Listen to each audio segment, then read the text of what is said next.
नमस्कार किसान भाइयों। अब तगड़ी खुशखबरी है आप लोगों के लिए। देश भर के किसानों के लिए बहुत बड़ी खुशखबरी निकल के आई। यूरिया डीएपी जैसे खादों के लिए किसानों को ज़्यादा परेशान होने की ज़रूरत नहीं है दोस्तों। अभी आपको पता है कि युद्ध के चलते स्टेट ऑफ हॉर्मोन से यूरिया डीएपी और अन्य फर्टिलाइज़र का जो इंपोर्ट भारत सरकार कर रहा था उसमें कुछ हद तक रोक लग गई थी, यानी कि कम मात्रा में खाद आ रहा था, जिसके बाद देश के अलग अलग राज्यों में किसानों को खाद की बहुत कमी दिक्कत झेलनी पड़ रही थी लगातार। मध्य प्रदेश की अगर बात करें तो यहाँ पर किसानों को डीएपी तो शुरू से अभी तक मिला ही नहीं है। ई टोकन व्यवस्था लागू करने के बाद भी मध्य प्रदेश के किसान भाइयों को डीएपी बहुत कम मात्रा में मिल रहा था और आज की कंडीशन ये निकल कर किसान भाइयों को यूरिया के लिए भी काफ़ी ज़्यादा मशक्क़त करनी पड़ रही, बहुत परेशान है। पूरी यूरिया के लिए मिल रहा है लगातार, लेकिन अब उन सभी किसानों के लिए खुशखबरी आ चुकी है।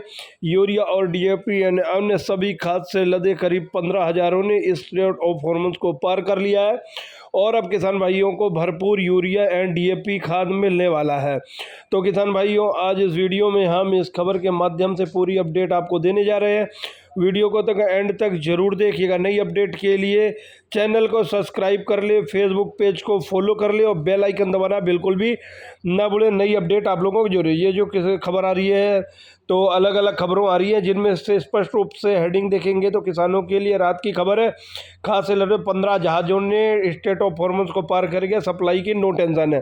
तो आगे हम बताने वाले हैं कौन कौन सी खाद इस जहाज़ों के माध्यम से आने वाली है, कौन कौन सी खाद आपको ज़्यादातर मिलने वाली है। तो वीडियो तक एंड तक जरूर तक देखिएगा।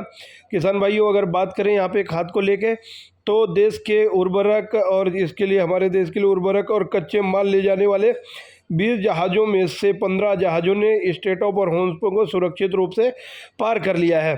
जी हाँ, 20 जहाज़ ऐसे हैं जो स्टेट ऑफ हॉर्मोन्स को उर्वरक और उससे रिलेटेड कच्चे माल को लेके आ रहे थे, उनको 15 जहाज़ों ने स्टेट ऑफ हॉर्मोन्स को पूरी तरह से पार कर लिया है। और हालांकि उर्वरक क्षमता श्रृंखला पश्चिम एशिया में हाल ही में हुए संघर्ष से काफ़ी हद तक ना प्रभावित रही है। जैसे कि धीरे धीरे कुछ मात्रा में खाद उर्वरक और उससे रिलेटेड जो कच्चा माल है वो हमारे देश में लगातार आता रहा है। यह भारत के किसानों और व्यापारियों के लिए राहत की खबर है। रसायन और उर्वरक की मंत्रालय की ने रविवार को समाचार एजेंसी पीटीआई ने यह जानकारी दी है, जिसमें से बताया गया है कि मंत्रालय जो जानकारी दी उसके अनुसार इन जहाज़ों में से जो 20 में से 15 जहाज़ है जो हॉर्मोन्स को पार करके आ रहे हैं, उनमें से उन जहाज़ों में से अगर बात करें तो 3.32 टन यूरिया लेके आ रहे हैं और 15 जहाज़ में से 8 जहाज़ जो है उनमें से 3.32 लाख टन तो यूरिया लेके आ रहे हैं। उसमें से 4 जहाज़ 2.57 लाख टन डीएपी और 3 जहाज़ ऐसे 1.11 लाख तक सल्फर लेके आ रहे हैं। सभी खेप निर्धारित समय पर भारतीय बंदरगाहों पर पहुंच रही है।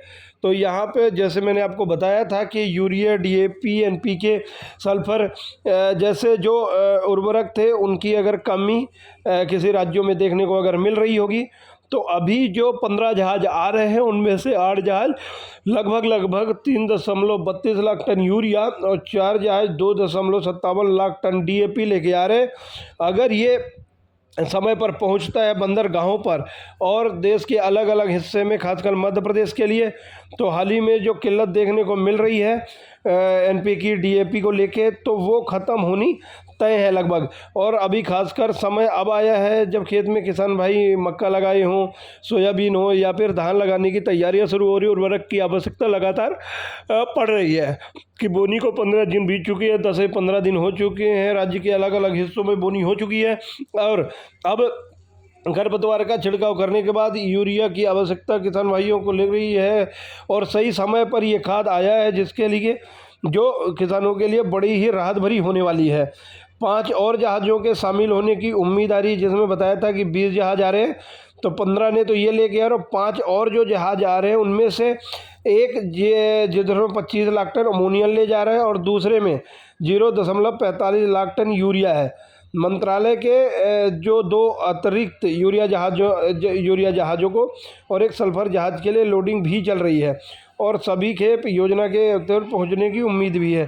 समय पर सभी खेप पहुंचने के बाद जो भी है 15 जहाज़ आ रहे हैं, उसके अतिरिक्त 5 और आने वाले हैं। तो इस प्रकार से 20 जहाज़ों में यूरिया डीएपी एनपीके जिसको अन्य उर्वरक आने वाले हैं।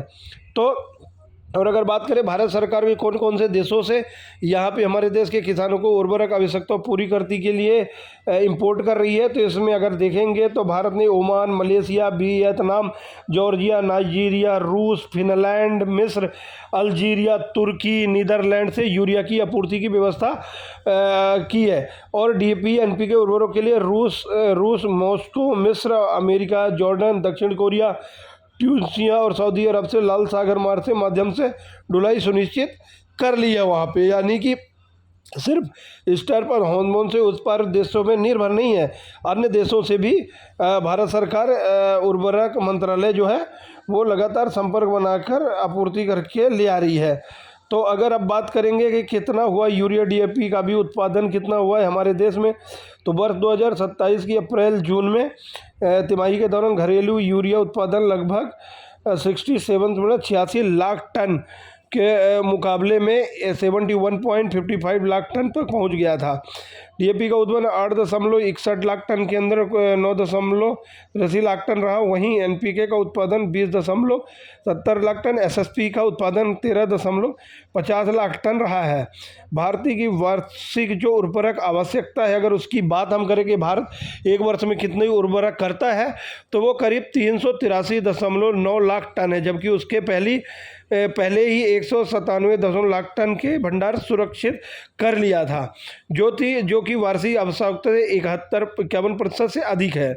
2 जुलाई तक यूरिया का जो भंडारण है वो 69.8 लाख टन डीएपी का था और 16.64 लाख टन न्यूरेट ऑफ एमोड प्लॉट का 8.90 लाख टन, एनपीके का 45.64 लाख टन, एसएसपी का 23 लाख टन, जिसकी कुल उर्वरक उपलब्धता 163 लाख टन की थी यहाँ पर। यानी कि लगातार यूरिया और डीएपी एनपीके की जो उर्वरक की भंडारण क्षमता को बढ़ाया जा रहा है।